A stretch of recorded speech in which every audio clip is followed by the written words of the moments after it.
ఇన్ని ఇన్ని నెలలు కూడా, మరి ఇన్ని సంవత్సరాలు కూడా దేవుని యొక్క మహా కాపుదల కృపలో దేవుడు మనలను భద్రపరిచాడు. అందు నిమిత్తం దేవునికి కృతజ్ఞతాస్తుతులు. హల్లెలూయా. రైట్. అందరికీ కూడా దేవుడు మంచివాడు. దేవుడు మంచివాడండి, చెడ్డవాడా? ప్రతిసారినా, ఎల్లవేళలోనా? ప్రతిసారి కూడా దేవుడు ఎప్పుడు కూడా మనకి మంచి చేస్తాడు. దేవుడు ఎప్పుడు కూడా అన్యాయస్తుడు కాదు. ఒకవేళ ఏమన్నా సరే మన జీవితంలో జరుగుతున్నాయంటే అది కేవలం మన అవిధేయతను బట్టే జరుగుతున్నాయి తప్ప దేవుడు ఒక ప్రమేయం ఉండదండి ఇందులో. అయితే కొన్ని సందర్భాల్లో దేవుడు ఎలా చేస్తాడు, అనుమతిస్తాడు మీకు బుద్ధి రావడానికి, అంతే. ఓకే.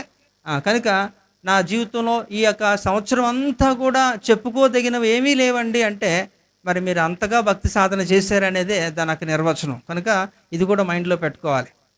సో దేవుడు మంచి చేసినా చేయకపోయినా ఆయన దేవుడే. హల్లెలూయా. అంతే కదండి.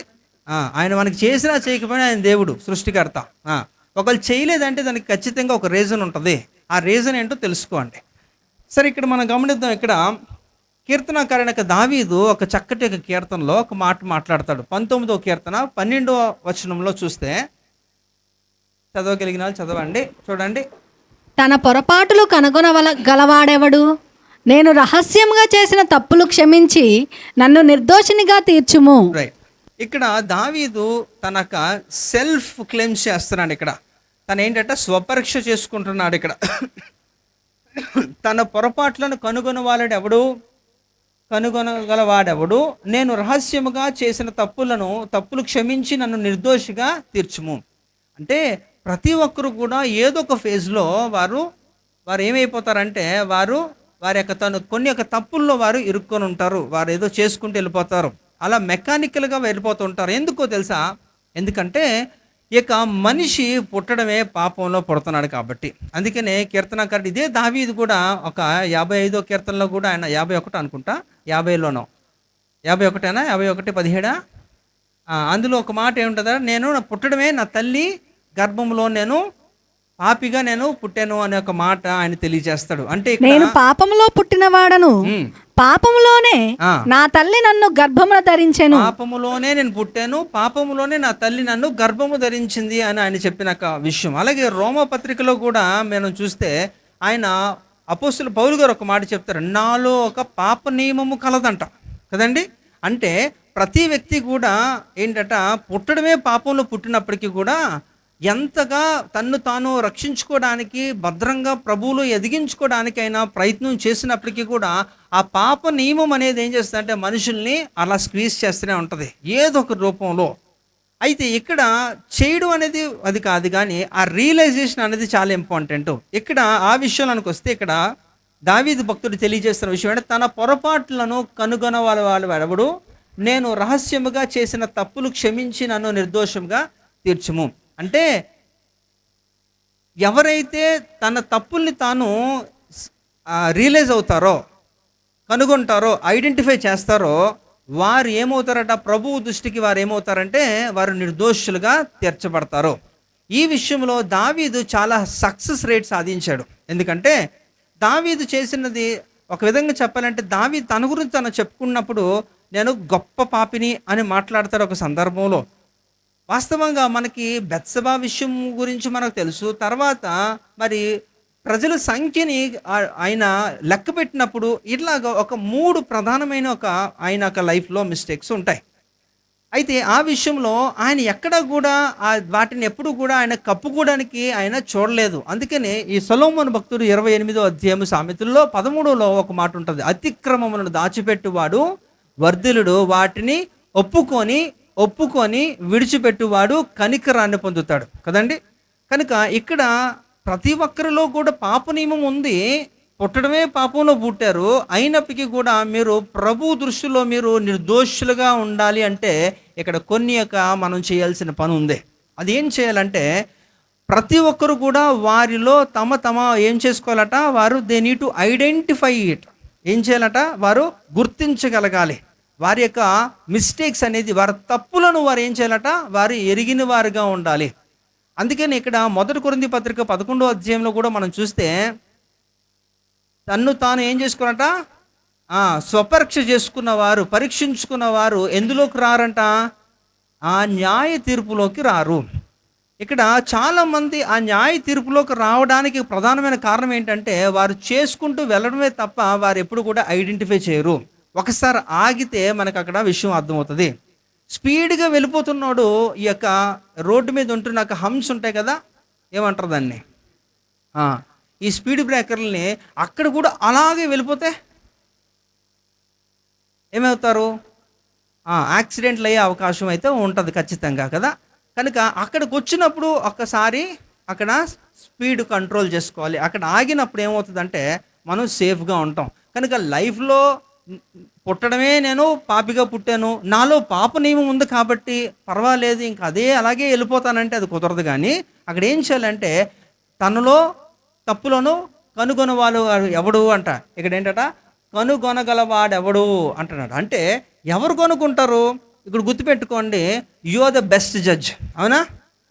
నీకు ఎవరు తీర్పు తీర్చక్కర్లేదు, దేవుడు ఒకటి తీర్పు తీరుస్తాడు. దేవుని తర్వాత నీకు నువ్వే బెస్ట్ జడ్జ్. అవునా? ఎందుకంటే నీ గురించి నీకే బాగా తెలుసు కాబట్టి.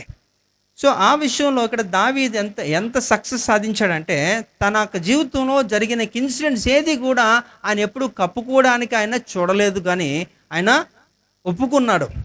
ఒప్పుకున్నాడు కాబట్టి ఆయన జీవితంలో ఆయన ఎంత పాపిగా ప్రపంచం అంతా కూడా అందరూ కూడా ఆయన్ని వేలెత్తి చూపించినప్పటికీ కూడా, ఎవరికి భక్తుల్లో అంతమంది ఉన్నప్పటికీ కూడా శ్రేష్టమైన భక్తుడిగా ఇక్కడ దావీదు మాత్రమే దేవుని యొక్క హృదయానికి చాలా సమీపస్తుడిగా ఉన్నాడు.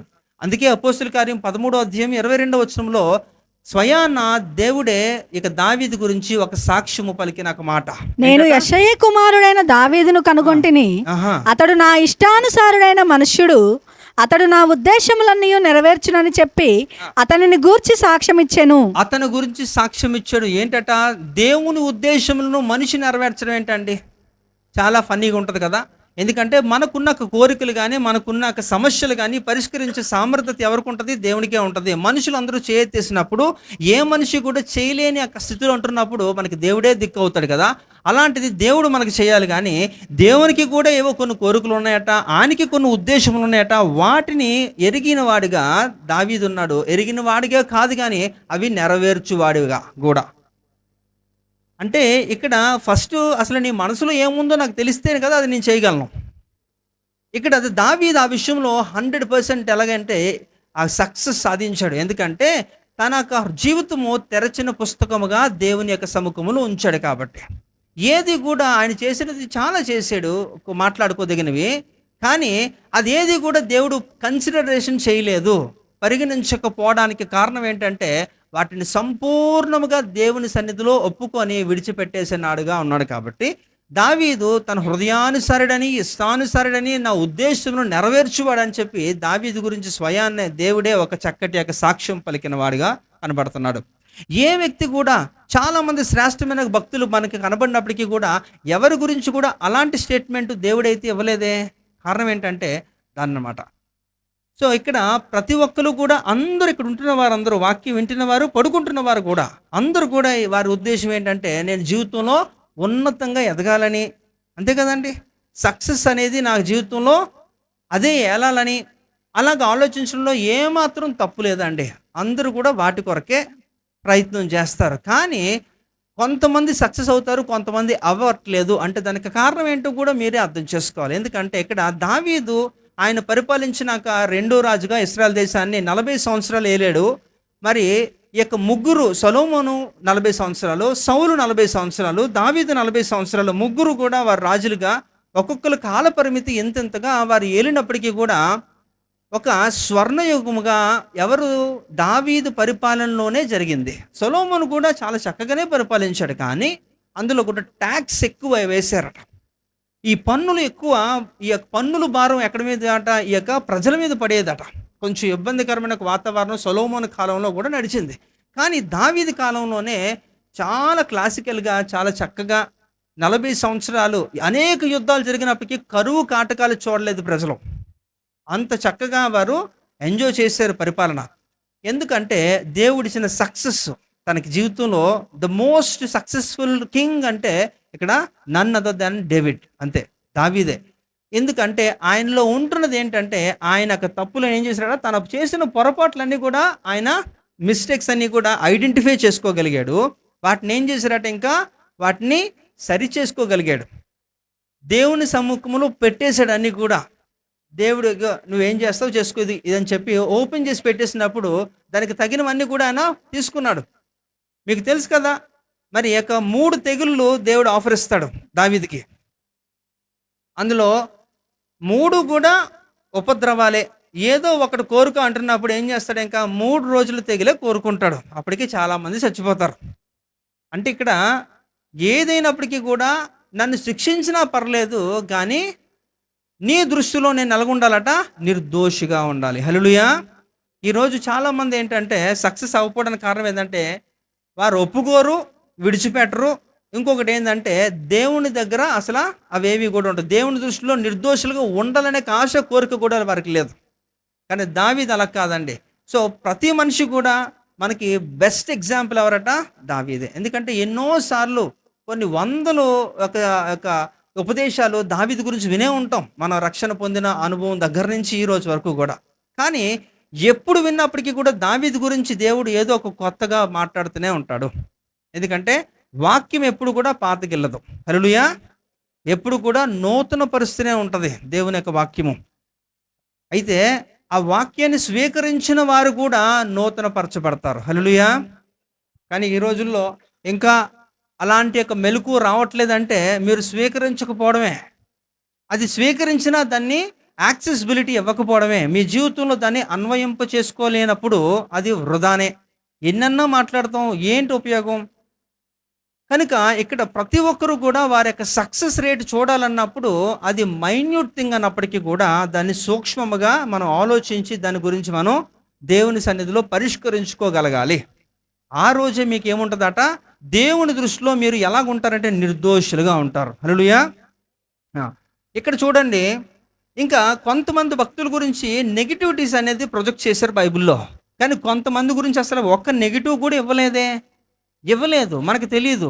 కానీ ఆ వ్యక్తే స్వయంగా ఇలా చెబుతున్నప్పుడు ఆహా అనిపిస్తుంది మనకి. ఉదాహరణకి యెషయా గ్రంథం 6వ అధ్యాయంలో 5వ వచనం ఒకసారి చూస్తే, చదవండి ఒకసారి. యెషయా గ్రంథం 6వ అధ్యాయం 5వ వచనం. అయ్యో నేను అపవిత్రమైన పెదవులు గలవాడను, అపవిత్రమైన పెదవులు గల జనుల మధ్యను నివసించువాడను. నేను నశించి తిని, రాజును సైన్యములకు అధిపతి యగునగు యెహోవాను నేను కన్నులారా చూచితిని అనుకొంటిని. రైట్. ఎవరండి ఈ మాట చెప్పేది? ప్రవక్త అయిన యెషయా. మీరు ఎప్పుడైనా చూడండి 66 పుస్తకాల్లో ఈ యెషయా గ్రంథం ఒకటి కదా పెద్ద ప్రవక్తల జాబితాలో. అందులో ఈ 66 అధ్యాయాల్లో కూడా మీరు యెషయా గురించి కానీ లేకపోతే ఇతర గ్రంథాల్లో కూడా యెషయా గురించి ప్రస్తావన వస్తే ఏ ఒక్కరు కూడా ఆయన గురించి నెగిటివిటీ ప్రొజెక్ట్ లేదు. ఒక రిమార్క్స్ లేవు ఆయన గురించి, ఎక్కడ కూడా రాయలేదు. కానీ ఇక్కడ ఆయన చెబుతున్న మాట చూడండి, అయ్యో నేను అపవిత్రమైన పెదవులు గలవాడను అని ఆయనే చెప్పుకుంటున్నాడు. అందుకే ఇందాక చెప్పాను నేనేంటంట, ఒక వ్యక్తి గురించి ఎవరికి తెలుసు? ఒకటి దేవునికైతే, ఇంకొకటి ఆ వ్యక్తికే. యూ విల్ నో బెటర్ కదండి. మీ గురించి మీకే బాగా తెలుసు. నా గురించి నాకు తెలిసినంత బాగా ఎవరికీ తెలియదు, అంతే కదా, అలా తెలుస్తుంది. కనుక ఇక్కడ యెషయా తనే చెప్తున్నాడు ఏంటంటే, అయ్యో నేను అపవిత్రమైన పెదవులు గలవాడను అని ఆయనే చెబుతున్నాడు అక్కడ. మీరు యెషయా గ్రంథం 6 ప్రారంభం నుంచి మీరు చదివితే ఆయన ఆ పలికిన మాటలకి అక్కడ పరలోకంలో నుంచి ఒక దేవదూత ఏం చేస్తాడంటే బలిపీఠం మీద ఉన్న నిప్పుల్ని తీసుకొచ్చి ఆయన పెదవులను కాల్చినట్టుగా మనం అక్కడ చూస్తాం. అంటే ఇక్కడ చాలా ఇంపార్టెంట్ ఏంటంటే the one should admit their mistakes.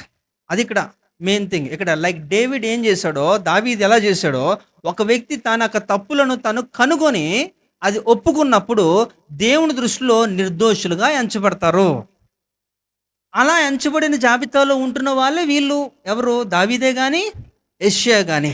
కాబట్టి మీరు గుర్తుపెట్టుకోండి, వాళ్ళ లైఫ్ని ఆ బయోగ్రఫీ కానీ మీరు స్టడీ చేస్తే they are the excellent role models అన్నమాట. ఒక చక్కటి మాదిరిగా వారు చరిత్రలో నిలిచిపోయిన వారుగా మనకి కనబడతారు. సో అందుకనే ప్రపంచంలో ఉంటున్న ప్రజలందరూ కూడా ఈ యొక్క విషయాల్ని మనం సూక్ష్మంగా మనం ఆలోచించవలసిన ఒక విషయం ఎప్పటికైనా. ఎందుకంటే నేను ఎప్పుడు చెప్తాను, 99.9% ఈజ్ నాట్ ఈక్వల్ టు 100%. అవునా? అవుద్దా? మీకు అర్థమైందండి? ఏంటట? చెప్పండి, ఏం అర్థమైందో? ఏం అర్థమైంది? 99.9% ఈజ్ ఈక్వల్ టు 100%. అవుద్దా? ఎందుకు అవ్వదు? 1%ఏ కదా. అది కదా, అది. అందుకనే మత్తయి సువార్త 5:48 దేవుడు ఏం చెప్తున్నాడట? చెప్పాలా? కనుక మనం కూడా ఆయన ఈజ్ ఫుల్ అండ్ కంప్లీట్, ఆయన పరిపూర్ణుడు కనుక మనము కూడా అదే రీతిలో ఎందుకు ఉండాలట?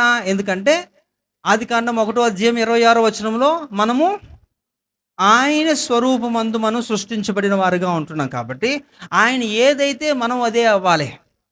అలా అయితేనే మనం క్రీస్తు స్వరూపంలోకి మార్చబడితే తప్ప ఆయన రాకడలో వచ్చినప్పుడు మనం ఎత్తబడడానికి అవకాశం ఉండదు. ఖచ్చితంగా మనము ఆయనలో అయిపోవాలి, ఆయనలాగే మనం కనపడాలట ఆయన వచ్చినప్పుడు, అంతే. కనుక ఇక్కడ ప్రాబ్లం ఏంటంటే అది లాస్ట్లో సంపూర్ణంగా ఉండట్లేదు. అందుకనే ప్రసంగి గ్రంథకర్త ఒక మాట అంటాడు. ప్రసంగి 7వ అధ్యాయంలో ఒక మాట ఉంటుంది. ఏంటట? కార్య ఆరంభము కంటే కార్య అంతము మేలట. అంటే ప్రతి ఒక్కరూ everybody wants to be perfect, 100% full అని అనుకుంటారు. కానీ వారి స్టార్ట్ కూడా చేస్తారు అలాంటి ఒక దిశలో వెళ్ళాలని. కానీ చివరికి వచ్చినప్పటికీ అది 100% అవ్వకుండా వారు మిడిల్ డ్రాప్ అయిపోతారు, మధ్యలోనే వారు ఆపేస్తారు. చాలా ఉత్సాహంగా వారు చేస్తారు, ప్రారంభిస్తారు ఏ పనన్నా, కానీ అది సంపూర్ణం మాత్రం చేయరు. ఎందుకంటే దానికి 101 రీజన్స్ చెప్తారు, 101 కారణాలు ఉంటాయి అన్నమాట. నాకు బాలేదు, టైం లేదు, ఇంకేదో చెప్తుంటారు. ఇప్పుడు అంటే ఆ విషయంలో మన సంఘమే ముందు ఉంటుందిలేండి, పర్వాలేదు కదా. మన సంఘాన్ని కొట్టిన వాడు లేడు ఈ భూమి మీద. ఏంటంటే దేనికట? ఎక్స్క్యూజెస్ ఇవ్వడం విషయంలో, అదే కదండి. కుంటి సాకులు చెప్పే విషయంలో మన సంఘమే ప్రధానమైనది. ఎందుకంటే ఎప్పుడు కూడా మీకు 24 గంటలు పనిలే ఉంటుంది అనమాట. అంటే ఒక్క క్షణం కూడా తీరుకుంటుంది, మీరు ఇలా కూర్చోడానికి కూడా ఉండదు మీకు, అంత బిజీగా ఉంటారు మీరు, అంతే. కాబట్టి గుర్తుపెట్టుకోండి, if you want to be success, మీరు ఒక చక్కగా వృద్ధి చెందాలి అన్ని విషయాల్లో అంటున్నప్పుడు ఖచ్చితంగా మీరు ఏం చేయాలట? మీ యొక్క తప్పులను మీరు కనుగొనాలి. ఎవడో మీకు చెప్పడం కాదు, ఎవడో మిమ్మల్ని పాయింట్అవుట్ చేయడం కాదు, మిమ్మల్ని మీరే స్వపరీక్ష చేసుకోండి. ఒకవేళ మీరు కానీ చేసుకుంటే, మీరు మరలా చెబుతున్నాను, మీరు తీర్పులోకి రారు. తీర్పులోకి రాలేనప్పుడు మీరు దేవుని దృష్టిలో నిర్దోషులు. హల్లెలూయా. ఇక్కడ దావీదు అలా చేస్తున్నాడు, ఇక్కడ యెషయా అలా చేస్తున్నాడు. ఇంకా చూస్తే ఇక్కడ మత్తయి సువార్త 26వ అధ్యాయంలో చూస్తే 74, 75 వచనాలను చదవండి ఒకసారి. అందుకు అతడు, ఆ మనుషుని నేను ఎరుగనని చెప్పి శపించుకొనుటకును ఒట్టు పెట్టుకొనుటకును మొదలుపెట్టాను. వెంటనే కోడి కూసెను. కనుక కోడి కూయక మునుపు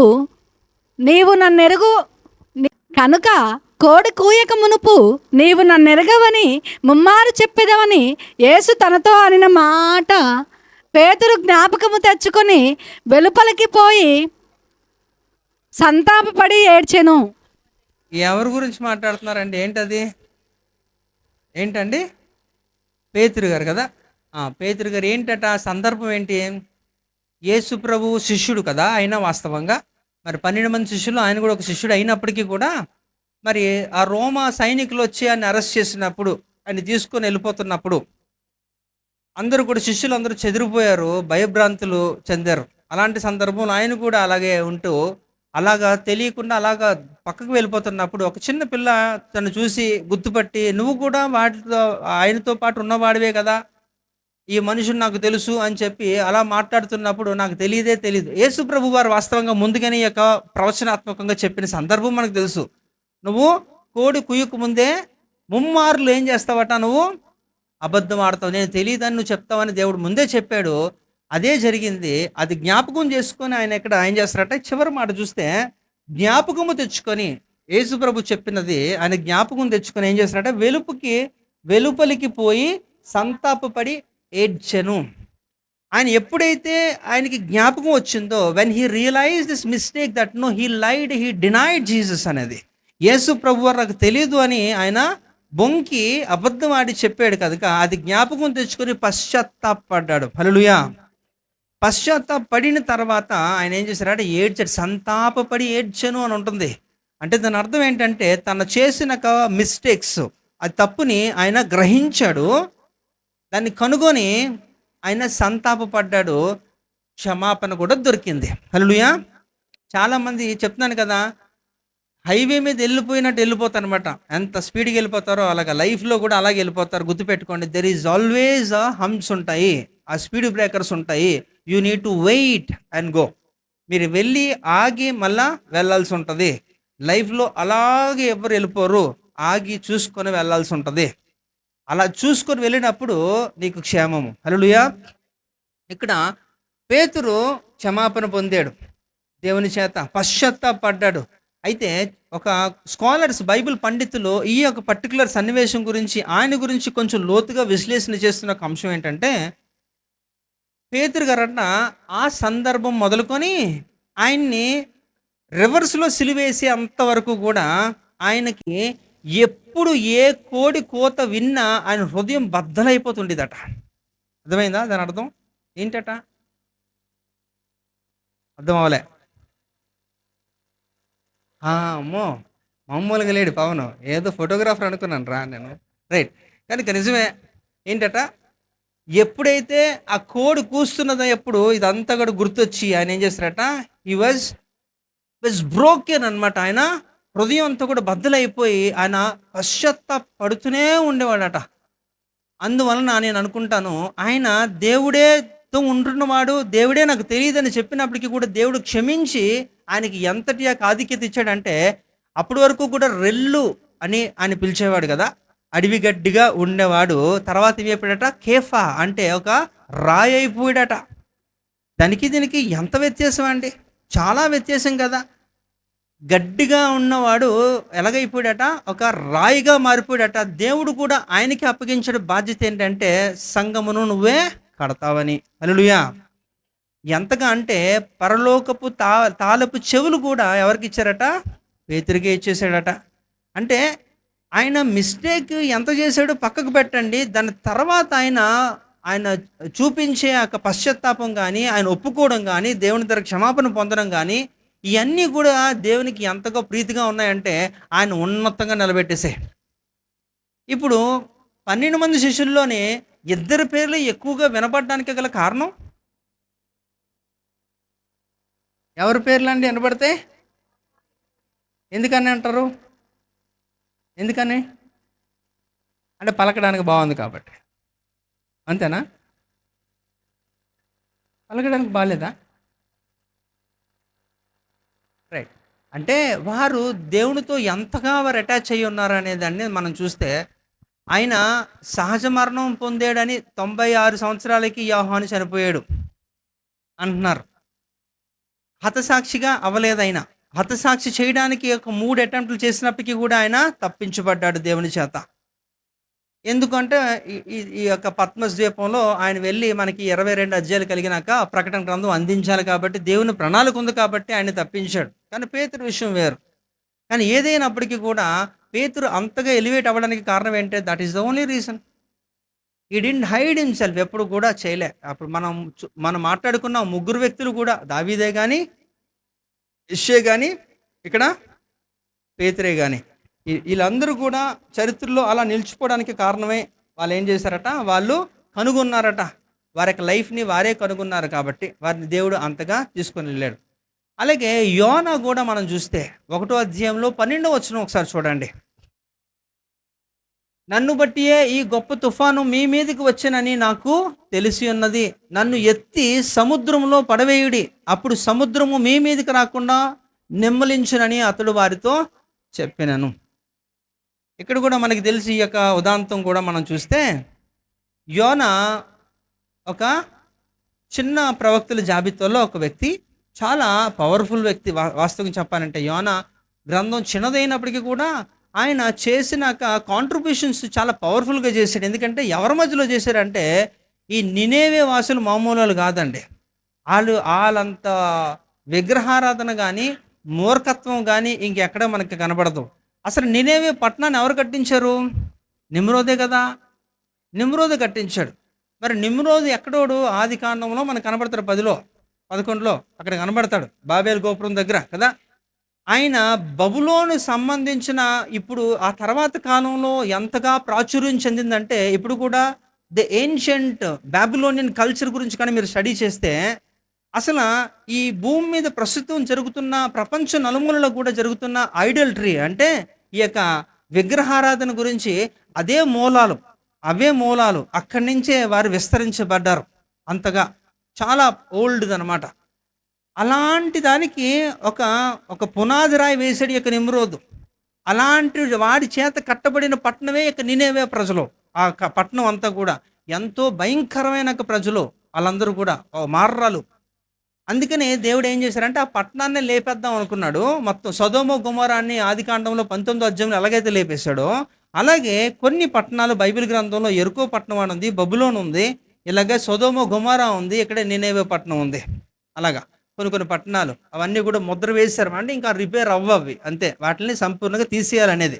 సో అలాంటి క్రమంలో ఇక్కడ ఈ నినేవే పట్టణాన్ని దేవుడు లేపేద్దాం అనుకున్నప్పుడు మరి దేవుడు ఒక చిన్న అవకాశం ఇద్దాం అనుకొని ఆ అవకాశము ఎవరి ద్వారా అంటే ఈ యోనా ద్వారా వారికి రక్షణ సువార్త ప్రకటించబడాలి అని యోనాను పంపిస్తే ఆయన ఎక్కడికి వెళ్ళిపోయాడు? తార్షీష్‌కి వెళ్ళిపోతాడు. మనకు ఆ కథ అంతా తెలుసు. ఆయన ఓడకి వెళ్ళిపోవడం, ఆ ఓడకి వెళ్ళిపోతున్నప్పుడు జరిగిన సందర్భమే ఇదనమాట. ఏంటట అక్కడ? నన్ను బట్టి అంటే దేవుడు చెప్పిన పనికి లోబడకుండా తన సొంతంగా వెళ్ళిపోతున్నప్పుడు దేవుడు అలా చూస్తా ఊరుకోడు. ఆయన ఏం చేయాలో అది చేస్తాడు. బుద్ధి నేర్పించాడు అక్కడ. అయితే అక్కడ వారు అప్పటికే ఈ యొక్క నావలో ఉంటున్న బరువైన వస్తువులన్నీ కూడా ఎత్తి విసిరేస్తున్నారట వాళ్ళంతా కూడా. ఎంత విసిరేస్తున్నప్పటికీ కూడా ఈ యొక్క పడవ కంట్రోల్ అవ్వట్లే. నీళ్లు లోపలికి వచ్చే ప్రమాదం, తుఫాను వచ్చేస్తున్న ప్రమాదం, అమ్మ మునిగిపోతుంది కనుక ఈ తేలిక చేస్తే కొంచెం ఓడ తేలుతుందేమని చెప్పి విలువైనవే అన్నీ కూడా విసిరేస్తున్నారు. ఇవన్నీ చేసినా అవ్వట్లేనప్పటికీ మనోడికి రియలైజేషన్ వచ్చేసింది. ఏంటట? ఇది నన్ను బట్టియే కదా ఆయన చెప్పింది అదే. It is happening because of me. కాబట్టి ఇది నన్ను బట్టి అవుతుంది కాబట్టి మీరు ఏం చేస్తారంటే అవి విసిరితే అవ్వదురా, నన్ను విసిరేయండి అని ఆయన చెప్పుకున్నప్పుడు ఆయన ఎత్తి విసిరేసినప్పుడు సైలెంట్ అయిపోయిందట సముద్రం. అదే కదా ఉంది అక్కడ. అంటే వాడుక భాషలో మీకు అర్థమవుద్దని నేను చెప్పేస్తున్నాను అంతే. ఇప్పుడు అలా నేను మాట్లాడాలంటే మీకు టైం పట్టేస్తుంది. కనుక అక్కడ ఏం జరిగింది అంట, ఆయన ఎప్పుడైతే విసిరేశాడో అక్కడంతా నిమ్మలం అయిపోయింది. అంటే తన తప్పును తను కనుగొన్నాడా లేదా? కనుగొన్నాడు. కనుగొన్నందుకు దేవుడు ఆయనకి 3 దినాలు ఏం చేశాడట? చేప కడుపులో ఉంచాడు. ఆ తర్వాత బయటకు వచ్చాడు. ఆ తర్వాత మళ్ళా కొన్ని సందర్భాల్లో ఆ సొర చెట్టు దగ్గర అక్కడ కూడా కొంత మట్టుకు అసహనాన్ని వ్యక్తం చేస్తాడు, కోప్పడతాడు. దేవుడు అన్నీ కూడా ఆయనకి నేర్పించి ఆయన ఎంతగా చేశారంటే దేవుని యొక్క ఏమంటారు దాన్ని, దీర్ఘశాంతాన్ని ఆయన తెలుసుకోగలిగాడు. ఎందుకంటే అప్పటికే 120 సంవత్సరాలు 1,20,000 మంది ప్రజలు ఆ నినేవే పట్టణవాసులు 1,20,000 పీపుల్ ఉన్నారట. వీళ్ళందరూ కూడా వాళ్ళందరినీ కూడా రక్షించడానికి నేను నిన్ను పంపించాను, వాళ్ళు ఎదురు చూస్తున్నారు. నువ్వు ఒక్కసారి ఒక పూట ఆ నీడలో కూర్చున్నావు. నువ్వు ఆ నీడ లేదనే నువ్వు విసుగుపోతున్నావు, కానీ ఇంతమంది ప్రజలు నాశనం అయిపోవడం నేను ఎలా ఒప్పుకుంటాను అని చెప్పి ఆయనకి నేర్పించి ఆయన ఏం చేశారట, వెంటనే ఆయనకి గుర్తు చేశాడు. దేవుని యొక్క దీర్ఘశాంతం ఎంత ఉంటుందంటే ప్రతి ఒక్కరిని కూడా అది కాపాడడానికి, వారిని ప్రొటెక్ట్ చేయడానికి, వారిని ఉన్నతంగా వారిని భద్రపరచడానికి దేవుడు ఎప్పుడు కూడా ఆలోచిస్తూ ఉంటాడు. ఎప్పుడు కూడా దేవుడు ఎవరిని కూడా అలా ఎప్పుడు కూడా శిక్షించడు, శిక్షించలేదు కూడా. ఒక్కసారిగా ఎప్పుడు కూడా ఎవరికి అలాంటి శిక్ష ఉగ్రత దేవుడు చేయడు. కానీ వచ్చింది అంటే అప్పటికే నీకు చాలా అవకాశాలు దేవుడు ఇచ్చి ఉండాలి. కనుక ఇక్కడ కూడా ఈ యోనా విషయంలో కూడా దేవుడు ఏం చేశారంటే ఆయన్ని కూడా ఆయన తన తప్పు తాను కనుగొన్నాడు, చరిత్రలో నిలిచిపోయాడు ఆయన. హల్లెలూయా. ఈరోజు నినేవే పట్టణవాసులు ఉన్నారు, వారందరూ కూడా రక్షణలోకి వచ్చారంటే ఆ క్రెడిట్ అంత ఎవరిదట? యోనాదే. అంత క్రెడిట్ యోనాదే. ఆయనే చక్కగా వారందరినీ కూడా సార్ట్అవుట్ చేయగలిగాడు, ఓపికగా చేయగలిగాడు. అందుకని మనకు కూడా ఏముండాలట, మనకి ఈ రోజుల్లో పేషెన్స్ అనేది లేదు కదండి. అన్నీ కూడా 2 నిమిషాల్లో అయిపోవాలి, 1 నిమిషంలో అయిపోవాలా, అది ఎంత పెద్దదన్నా కూడా కదా.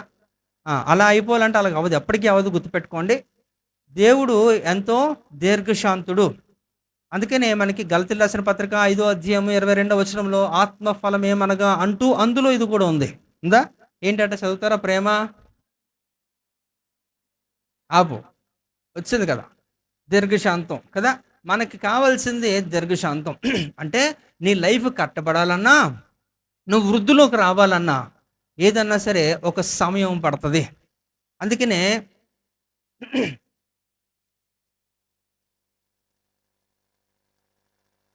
God is never before and never late అట.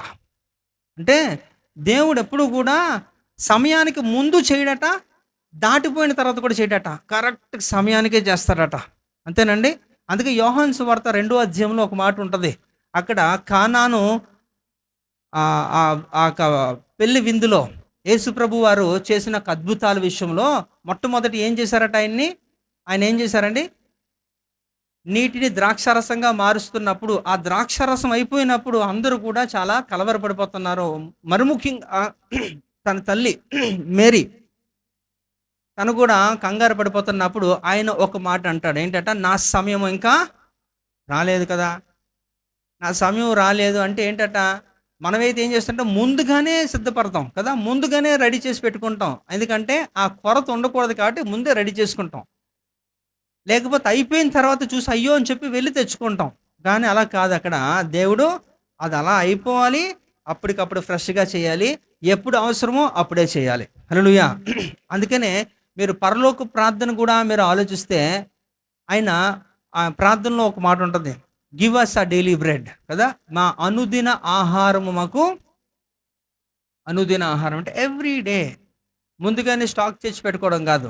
ఈవెన్ మీరు 40 సంవత్సరాల అరణ్య మార్గంలో ఇశ్రాయేల్ ప్రజలు నడిపిస్తున్నప్పుడు కూడా ఈ మోషే ప్రతిరోజు ఉదయం ఏం చేసేదట?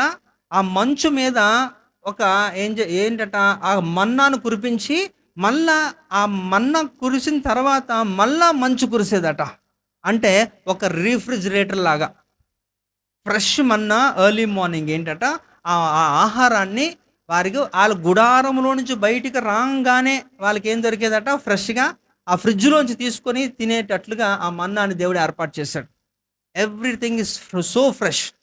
దేవుడు చేసిన కార్యములు అన్నీ కూడా అంతే చక్కగా ఉంటాయి. అయితే అది గ్రహింపుకి మన జ్ఞానం సరిపోదు. ఆయన చేసిన కార్యములు ఎంతో ఉన్నతమైనవి. ఇక్కడ ఉంటున్న వారందరిలో జీవితంలో కూడా దేవుడు కార్యము చేశాడా లేదా అండి? ఇప్పుడు ఒకవేళ కానీ మీకు కానీ పలానా వాళ్ళు రండి వచ్చి చెప్పండి అంటే చెప్తారా? దేవుడు చేసిన కార్యం చెప్తారా? చెప్పగలరా? చెప్పగలగాలి, కానీ కొంతమంది చెప్పలేరు. నాకు తెలిసి ఎవరో. కాబట్టి ఏదైనప్పటికీ కూడా దేవుడు మన జీవితంలో గొప్ప కార్యములు అనుదినము చేస్తుంటాడు. ఏదో ఒకసారి చేసి ఆపేయడైనా. నేను అంటాను ఈ రోజు కూడా చేశాడు అంటాను. మీరేమంటారు? ఏంటి చేశాడు చెప్పండి. కామన్గా చెప్పేస్తారు కదా. అదే కదండి కామన్ రీజన్ ఏంటంటే, ఈరోజు మనందరం కూడా సజీవంగా ఉన్నామంటే ఇది దేవుని వలనే కదండి. ఎందుకంటే మన దేవుడు సజీవుడు, మీరు కూడా సజీవులే. ఏం చేయాలా? ఇందాక ఏదో చెప్పినట్టు విన్నాను నేను. లూకాసు వార్త 19వ అధ్యాయం 40వ వచనంలో ఏదో మాట్లాడుతున్నారు కదా. ఏంటట? మీరు మౌనంగా ఉంటే నేనేం చేస్తాను? ఆ రాళ్ళతో నేను స్తుతి చేయించుకుంటాను కదా. ఇక్కడ సజీవులే దేవుని స్తుతిస్తారు కదా. మౌనంగా ఉన్న వాళ్ళు ఏం చేస్తారు? వాళ్ళు మృతులు కదా. మరి మీరు మౌనంగా ఉన్నారంటే ఏంటట? వీళ్ళంతా కూడా ఆల్ డెడ్ బాడీస్. అందరూ కూడా ఒకసారి అందరూ కూడా శవాలన్నీ కూడా హల్లెలూయా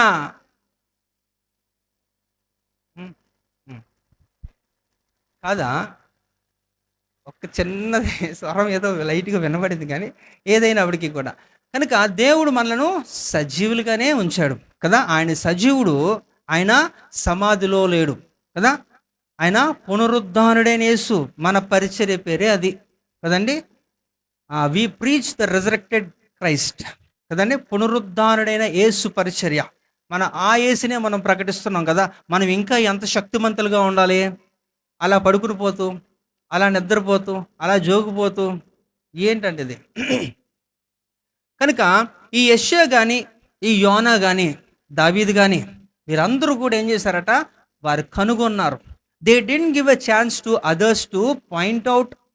వారి ఇతరులకి అవకాశం ఇవ్వలేదు, కానీ తమను తామే వారు చేసుకున్నారు. అలాగే మనం ఇక్కడ ఒకసారి మాట చూద్దాం. ఇప్పుడు ఆదికాండం 4:12 నీవు నేలను సేద్యపరచునప్పుడు అది తన సారమును ఇక మీదట నీకు ఇయ్యదు. నీవు భూమి మీద దిగులు పడుచు దేశ దిమ్మరివై ఉందు అనెను. ఎవరండి ఈయన? ఎవరు చెప్పారు? ఎవరు చెప్పారా? ఇవేనా? అటు ఫ్రెండ్లేండి. కనుక ఏంటంటే కయ్యేను గురించి అక్కడ ఏం మాట్లాడుతున్నాడట, నీవు నేలను సేద్యపరిచినప్పుడు అది తన సారమును ఇక మీదట నీకు ఇయ్యదు. నీవు భూమి మీద దిగులు పడుచు దేశ దిమ్మరవై ఉందువనెను. ఏంటండి బాధ? నువ్వు భూమి మీద బతికినంత కాలం కూడా నువ్వేం చేస్తావట? ఇదే దిగులు పడుచు దేశ దిమ్మర అంటే తెలుసా దాని అర్థం ఏంటండి?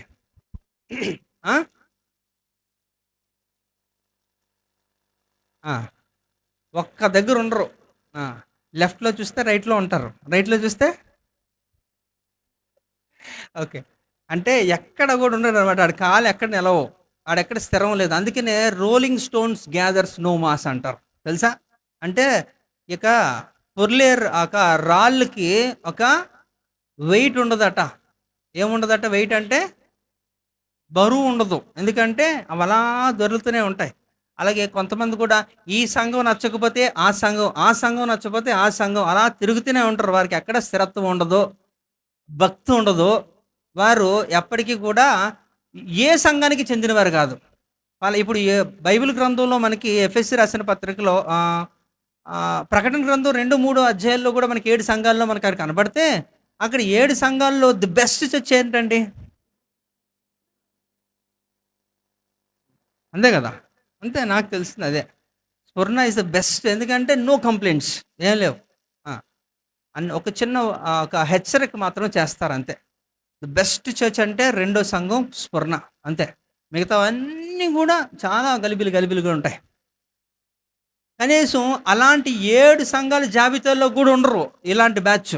అలా తిరుగుతూ వెళ్ళిపోతున్నప్పుడు, నువ్వు పలానా సంఘం అయితే ఓకే, ఆ సంఘానికి సంబంధించినడు కదా, నేను తీసుకొని వెళ్తాను అనడానికి. అలా లేదు కదా. ఎందుకంటే ఇక్కడ నాకు నచ్చలేదు, అక్కడ నచ్చలేదు. ఎక్కడ నచ్చుతుంది నీకు? ఎక్కడన్నా వాక్యం ఒకటిలాగే ఉంటుంది, అంతే కదా. గద్దింపులు సరి చేసుకోవాల్సినవి కామన్గా చేయాలంతే. కొంతమంది గట్టిగా చెప్తారు, కొంతమంది నెమ్మదిగా చెప్తారు, కానీ చెప్పడం మాత్రం కామనే. కనుక గుర్తుపెట్టుకోవాలి మనం. ఇక్కడ వీళ్ళు ముగ్గురు కూడా, యోనా కానీ, దావీదు కానీ, యెషయా కానీ, వీళ్ళందరూ కూడా వారు కనుగొన్నారు, సరి చేసుకున్నారు, చరిత్రలో నిలిచిపోయారు. కానీ ఇక్కడ ఒక విషయానికి ఏంటంటే, ఈ కయ్యేను అన్నవాడు మాత్రం ఏంటంటే, దేవుడు వాస్తవంగా 4వ అధ్యాయంలో మీరు మొదటి ప్రారంభంలోనే మీరు చూస్తే, ఐ థింక్ ఈ 7లో అనుకుంటా, 4-7 అనుకుంటా, అక్కడ చూస్తే నీ యొక్క వాకిటి యందు పాపము పొంచి ఉన్నది, అది నీ ఎడల వాంఛ కలిగి ఉన్నది అని దేవుడు ఒక హెచ్చరిక చేస్తాడు. అంటే నువ్వు వెళ్ళొద్దు, బయటికి వెళ్తే నువ్వు ఇలా దెబ్బ అయిపోతావు అని ఒక మాట చెప్తాడు. కానీ ఆయన వెళ్ళిపోతాడు. బయటకు వెళ్ళడమే ఆయన చేసే పని ఏంటో తెలుసా? ఒక మర్డర్ చేస్తాడు. ఎవరిని? తన యొక్క తమ్ముడే, సహోదరుడైన హేబేల్ని ఆయన చంపేస్తాడు. కనుక ఇక్కడ మీరు ఆలోచించాను అంటే, ఆ తర్వాత కూడా చంపేసిన తర్వాత కూడా దేవుడితో వాడికి ఉన్న కాన్వర్జేషన్ ఏంటంటే, నీ తమ్ముడు ఎక్కడ అంటే, వాడికి నేను కావలిగారినా అంటాడు. అవునా? అంటే అక్కడ ఒప్పుకోవడానికి ఇష్టపడలేదు, ఆయన ఒప్పుకోలేదు. ఇంకా ఆయన అలాగే కొనసాగుతూ వెళ్ళిపోతున్నప్పుడు దేవుడు ఫైనల్గా ఆయనకి ఇచ్చింది ఇదనమాట. నీవు నేలను సేద్యపరిచినప్పుడు అది తన సారమును నీ ఇక మీదట ఇయ్యదు. నీవు భూమి మీద దిగులు పడుచు దేశ దిమ్మరవై ఉండు. ఆయన మంచి యొక్క రైతు అండి. ఎవరు? ఈ యొక్క కయ్యేను అన్నవాడు ఒక మంచి రైతు, గుడ్ ఫార్మర్. చక్కగా ఎలాంటి యొక్క నేలనన్నా దున్ని చక్కగా సేద్యపరిచి మంచి యొక్క పంటని ఆయన చేజిక్కించుకుంటాడు, పండించగలడు. అంత సామర్థ్యత ఉంది, కానీ యూజ్లెస్. ఎందుకంటే when God curses it is useless, అంతే. ఎంత మంచి శ్రేష్టమైన నేల అన్నా సరే దేవుడు కానీ ఒకసారి క్షపిస్తే అయిపోయింది నీ పని. నువ్వేవి ట్రిక్స్ ఏవి కూడా వర్కౌట్ అవ్వవు. పైపై చేయండట, పంట ఇవ్వకపోతే ఇవ్వకపోయింది, కానీ వాడు ఏం చేస్తాడట, దేవుడు ఆయనకు పెట్టినది ఏంటట, ఇదట ఏంటట. ఇప్పుడు మనకి ఇదే కదా వద్దు, మనకి ఇదే దిగులు పడకూడదు కదా. కానీ మనకి అదే అదే జీవితకాలం అంటే ఎంత ఎంత నరకం అండి. అంటే భూమి మీదే నీకు జడ్జిమెంట్ అయిపోయినట్టే ఒక విధంగా సగం, అంతేనా? కనుక ఇలాంటి ప్రజలు ఉన్నారు. ఇందాక మనం మాట్లాడుతున్నదంతా కూడా వారు గ్రహించారు, పశ్చాత్తాపడ్డారు, దేవుని కృపను పొందుకున్నారు, చరిత్రలో నిలిచిపోయారు. కానీ ఇక్కడ మాత్రం ఈ వ్యక్తి మాత్రం కనుగొనలేకుండా అడిగినా సరే, దేవుడు అడిగినా సరే కూడా దేవునితో వాదన చేస్తున్నాడు. కనుక ఇక్కడ ఎక్కడ కూడా స్థిరత్వం లేకుండా పోయింది కదా. తర్వాత అక్కడ నోద్ దేశంకి వెళ్ళిపోతాడు. నోదు ఒక దేశం కట్టించి అక్కడ ఉంటున్న జనాంగం నుంచి ఆయనకు వివాహం చేసుకుంటాడు. కయ్యేనికి భార్య ఎలా వచ్చిందంటే నోదు దగ్గర నుంచి. సరే, ఇక్కడ మనం మాట్లాడితే మన జీవితంలో కూడా దేవుడు మనకి ఇచ్చిన అవకాశములను సద్వినియోగం చేసుకోకుండా మనకి నచ్చినట్టు మనం వెళ్ళిపోదాం అంటున్నప్పుడు నువ్వు ఎప్పటికీ కూడా సక్సెస్ అనేది మర్చిపో. అది ఎప్పటికీ జరగదు. దేవుని దృష్టిలో నువ్వు నిర్దోషిగా ఉండాలంటే కూడా ఖచ్చితంగా మనం కొన్ని అలవాట్లు మనం మార్చుకోవాల్సి వస్తుంది. అది ఇక్కడ మనం నేర్చుకుంటున్నాం. అలాగే యెహోషువ గ్రంథము 7వ అధ్యాయము 11వ వచనం కూడా చూడొచ్చు. ఇశ్రాయేలీయులు పాపము చేసి ఉన్నారు, నేను వారితో చేసిన నిబంధనను వారు మీరి ఉన్నారు. శపితమైన దాని కొంత తీసుకొని దొంగిలి బొంకి తన సమానులో దాని ఉంచుకొని తమ సామానులో దాని ఉంచుకొని ఉన్నారు. ఎవరి గురించి అండి? ఎవరట ఇక్కడ వ్యక్తి? ఆకాను ఏమయ్యాడండి? కనుక యెహోషువ గ్రంథంలో ఇక్కడ చాలా చక్కగా మరి ఇక హాయి పట్టణం మీదకి వీళ్ళు ఉన్నాక ఎక్కువ మంది ఉన్నప్పటికీ కూడా వారు జయించలేకపోతారు, ఓడిపోతారు. ఇశ్రాయేల్ అందరూ కూడా చంపబడుతూ ఉన్నారు, చచ్చిపోతున్నారు.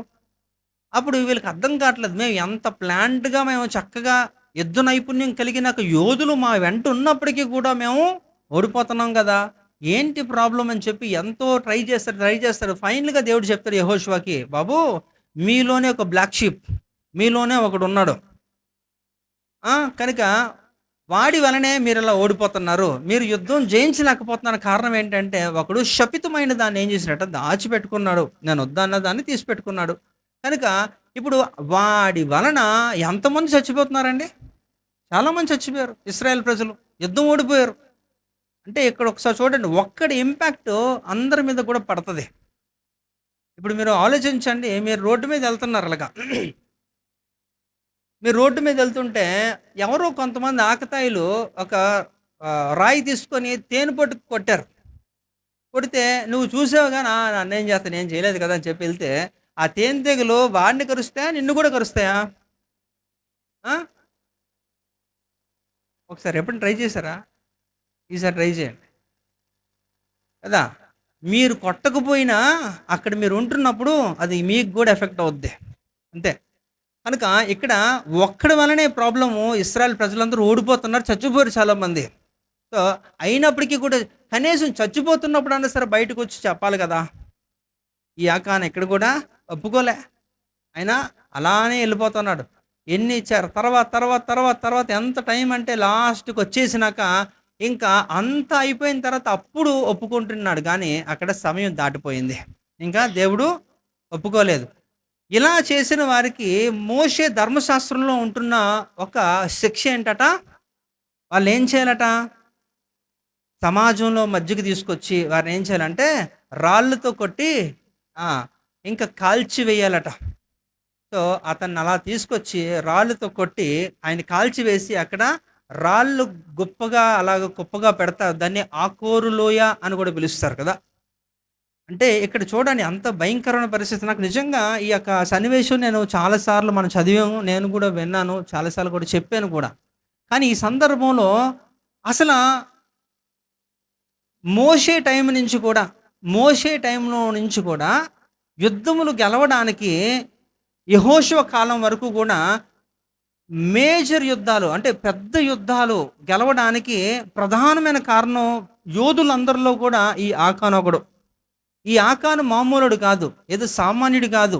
నో నో నో నో ఆకాను ఒక యుద్ధవీరుడండి, యుద్ధవీరుడు.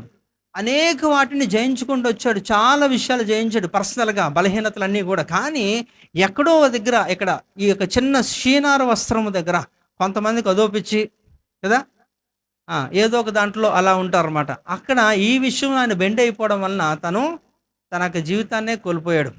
ఇంతవరకు కూడా ఎన్నో యుద్ధాలకి విజయాలకి కారణమైన ఆకాను అక్కడ ఆయన పేరు లేకుండా పోయింది. కనుక ఆయన జీవితం అలా ముగిసిపోయింది. ఇక్కడ ఈ యొక్క కయ్యేని జీవితం ఆయన శపితుడిగా అయిపోయాడు. అక్కడ దేశదిమ్మరగా స్థిరత్వం లేని వ్యక్తిగా ఆయన అలాగా తిరుగుతూనే ఉన్నాడు, దిగులుతూ ఉన్నాడట. మళ్ళా చాలా భయంకరమైన ఒక విషయం ఇది. అలాగే మనం చూద్దాం 2 రాజుల గ్రంథం 5వ అధ్యాయంలో 25 నుంచి 27 వరకు చూడండి ఒకసారి.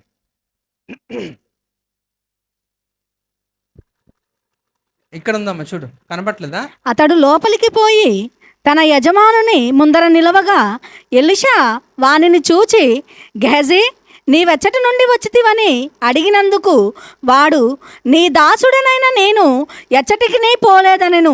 అంతటా ఎలీషా వానితో, ఆ మనుష్యుడు తన రథము దిగి నిన్ను ఎదుర్కొనుటకు తిరిగి వచ్చినప్పుడు నా మనసు నీతో కూడా రాలేదా? ద్రవ్యమును, వస్త్రములను, ఒలీవ చెట్ల తోటలను, ద్రాక్ష తోటలను, గొర్రెలను, ఎడ్లను, దాసదాసీలను సంపాదించుకొనుటకు ఇది సమయమా? కాబట్టి నయమానునకు కలిగిన కుష్టు నీకును నీ సంతతికిని సర్వకాలము అంటియుండును అని చెప్పగా, సమయం లేదు. విషయానికి ఏంటంటే ఇక్కడ మనకు తెలుసు కదా, ఎలీషా ఒక శిష్యుడు గెహజీ. మరి ఎలీషా ఒక గురువు గారు ఎవరు? ఏలియా,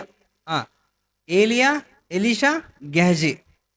సో ఇక్కడ గెహజీ విషయంలోకి వస్తే మనకు తెలుసు, నయమాన్ అనే సిరియా దేశపు సైన్యాధిపతి. ఆయనకి కుష్ఠరోగం, మరి ఆయనకి బాగు చేసుకోవడానికి మరి ఈ యొక్క ప్రవక్త దగ్గరికి రావడం, ఆ యోర్దాన్ నదిలో 7 సార్లు ములగడం, ఆయనకి స్వస్థత కలగడం, ఇవన్నీ కూడా అలా జరిగిపోయాయి.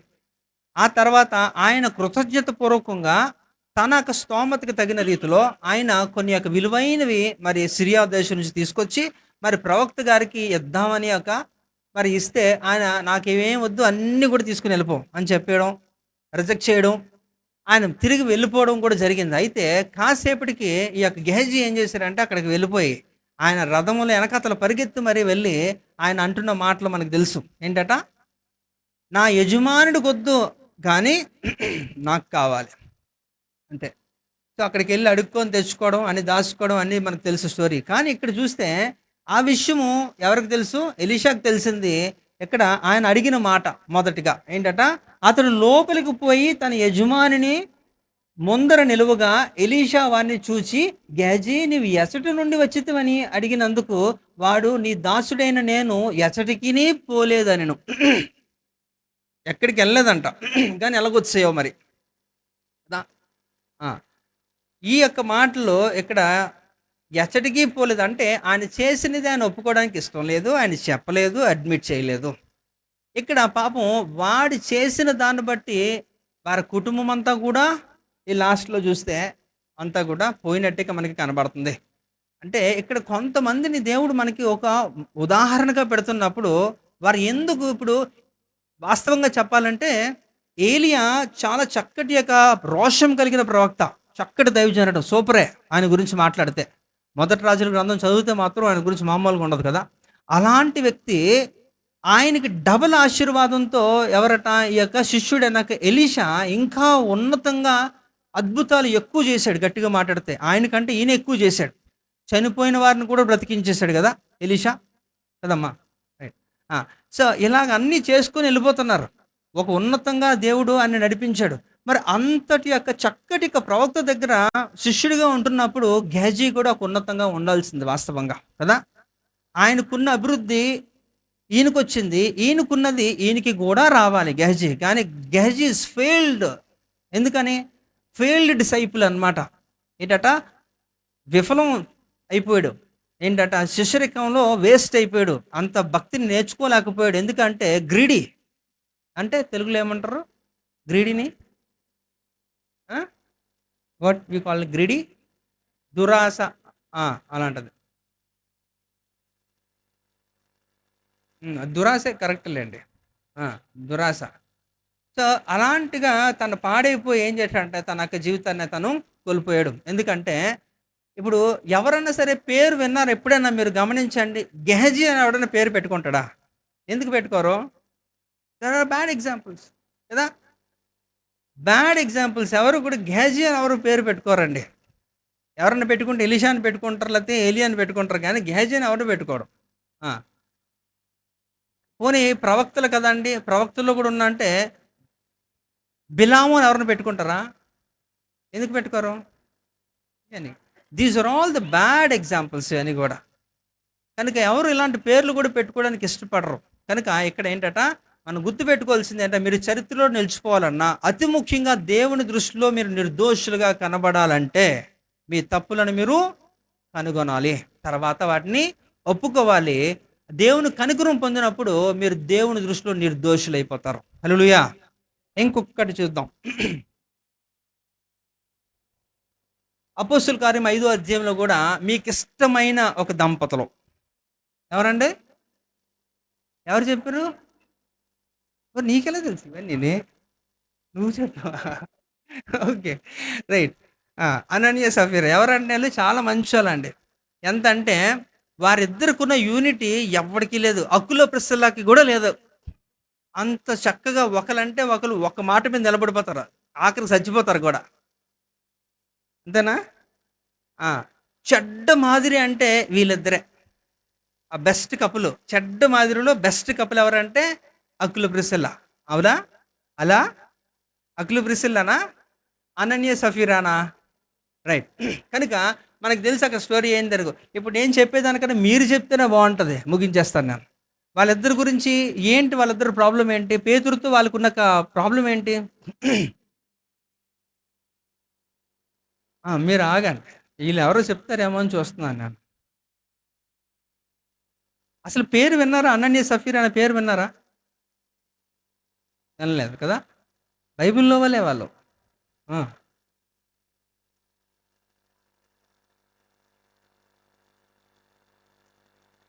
ఉమ్. ఎంత కమ్మారు? ఎంత కమ్మారు? తెలీదు, తెలీదు. కానీ ఆ పొలం రేట్ ఎంత ఉంది, అంత నేను దేవునికి సమర్పిస్తానని వారు మొక్కుకుంటారు కదా. కానీ తర్వాత వదిలేశారు, అయిపోయింది. కానీ ఒకసారి మేబీ రియల్ ఎస్టేట్స్ అలాగా అమరావతి ఎలాగైతే రేజ్ అయిపోతుంటుందో అలాగా అక్కడ అమాంతంగా వారి రేటు పెరిగిపోయిందట.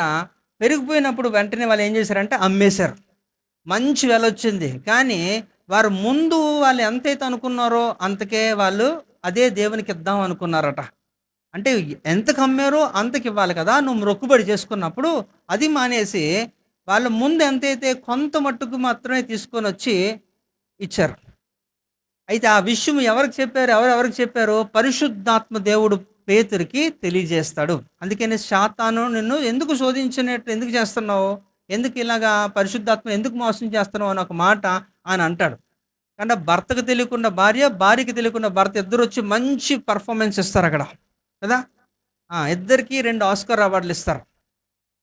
అక్కడే అలాగ సంఘంలోనే అందరూ చూస్తుండగా అందరూ కూడా వాళ్ళిద్దరు కూడా అక్కడే రక్తం కక్కుని చచ్చిపోయినాక సందర్భం ఇది. 4వ శతాబ్దం కాలంలో అత్యధికంగా భయభ్రాంతులు కలిగించే ఒక సన్నివేశం ఏంటట. ఈ యొక్క మొదటి సంఘంలో చరిత్రలో జరిగిన ఒక పెద్ద ఇష్యూ ఇది. కాబట్టి ఇక్కడ గుర్తుపెట్టుకోండి, ఈ అనన్య సఫీరాలు కూడా వాళ్ళిద్దరు కూడా వారు ఒప్పుకోవడానికి ఇష్టపడలే. వారు నిజం సత్యం చెప్పలేదు. పైపెచ్చు వారు చేసిన మిస్టేక్ కూడా రియలైజ్ కూడా అవ్వలేదు వాళ్ళు. దాని యొక్క పరిభాషణం ఎలా ఉందట, దే ఆర్ డెడ్. భయంకరమైన పరిస్థితి. అలాగ వారిని మోసారు. అలా ఇద్దరిని కూడా తీసుకొని వెళ్ళి అక్కడ పాతిస్తారు అంతే. కనుక ఇప్పుడు ఈ యొక్క కయ్యేను కానీ, ఈ యొక్క ఆఖాను కానీ, ఇక్కడ అనన్య సఫీరా కానీ వారు ముగ్గురు కూడా బ్యాడ్ ఎగ్జాంపుల్గా అయిపోయారు. వారి గురించి వాళ్ళ ద్వారా మనం నేర్చుకోదగినది ఏమీ లేదు, మంచి ఏదీ లేదు. వారి అభివృద్ధిలో కూడా రాలేదు. మరి వాళ్ళు ఎంతో సంపాదించారు కానీ వారు అనుభవించడానికి కూడా లేకుండా పోయింది కదా. అలానే పోతుంది. కనుక ఈ విషయంలో మనం ఆలోచించాలి. మీరు దేవుని దృష్టిలో నిర్దోషులుగా మీరు కనబడాలంటే మీ యొక్క తప్పులను మీరు ఏం చేయాలట, కనుగొని వాటిని ఏం చేయాలట, ఒప్పుకొని మీరు దేవుని దృష్టిలో నిర్దోషులుగా కండి. హల్లెలూయా. కనుక ఈ విషయాల గురించి ప్రతి ఒక్కరి జీవితంలో కూడా ఏదో ఒక కార్నర్లో ఏదో ఒకటి నడుస్తుంటుంది కానీ దాన్ని మీరు గుర్తించకపోతే మీరు చాలా ప్రమాదంలో ఉన్నారని ఈ యొక్క దేవుడు ఈ యొక్క మధ్యాహ్న కాల సమయంలో మనకి తెలియజేస్తున్నాడు. హల్లెలూయా. మరి ఆఖరిగా చూస్తే ఇంకొకటి కూడా చూద్దాం కదా. మీరు భలేగా మీరు సర్దేస్తున్నారు, చూస్తున్నాను నేను. రైట్. ద్వితీయోపదేశకాండం 28వ అధ్యాయం 14వ వచనం చదవండి. ఓహో, నా టైం కరెక్ట్గా అందుక వెళ్ళేటోళ్ళు అంటే మీరు నాకే తెలియలేదు. అన్యుల దేవతలను అనుసరింపకయు వాటిని పూజింపకయునున్న ఎడల నీవు అనుసరించి నడుచుకొనవలెనని నేడు నేను నీకు ఆజ్ఞాపించుచున్న నీ దేవుడైన యెహోవా ఆజ్ఞలను విని వాటిని అనుసరించి గైకొనిన ఎడల యెహోవా నిన్ను తలగా నియమించును గాని తోకగా నియమింపడు. నీవు పైవాడవుగా ఉందువు గాని క్రిందివాడవుగా ఉండవు. హల్లెలూయా. అందరికీ నచ్చినది కదండి, కావాలి కూడా మనకి. దేవుడు ఎప్పుడు కూడా మనల్ని ఎలా పెట్టాలటండి, శిరస్సుగానే ఉంచాలి, తలగానే ఉంచాలి. కానీ తోకగా మనల్ని దేవుడు చేయడానికి కూడా దేవునికి కూడా ఇష్టం లేదు. మీరు కోరుకున్నది దేవుడు కోరుకున్నది. కాకపోతే అంత చిన్న ట్విస్ట్ ఏంటట, అలా చేయాలంటే ఏదో చెప్తున్నాడు ఏంటట, అన్య దేవతలను అనుసరింపకయు వాటిని పూజింపకయు నున్న ఎడల నీవు అనుసరించి నడుచుకొనవలెనని నేడు నీకు ఆజ్ఞాపించున్నాను. నీ దేవుడని యెహోవా ఆజ్ఞలను విని వాటిని అనుసరించి గైకొని ఎడల యెహోవా నిన్ను తలగా నియమించను. అంటే దేవుడు మనకి కొన్ని నియమ నిబంధనలు అనేది మనకి ఇచ్చినప్పుడు వాటిని అది కష్టమో నష్టమో ఏదైనా సరే మీరు చేయగలిగితే the most successful person in the world అంటే అది మీరే. హల్లెలూయా. ప్రపంచంలోనే ఎవరు కూడా మిమ్మల్ని ఇంకా ఎవరు కూడా మీ ఆశీర్వాదాన్ని దొంగిలించలేడు, మిమ్మల్ని శపించలేడు, మిమ్మల్ని ఏమీ చేయలేడు. ఎందుకంటే దేవుడు మిమ్మల్ని ఆల్రెడీ దీవించేశాడు కాబట్టి.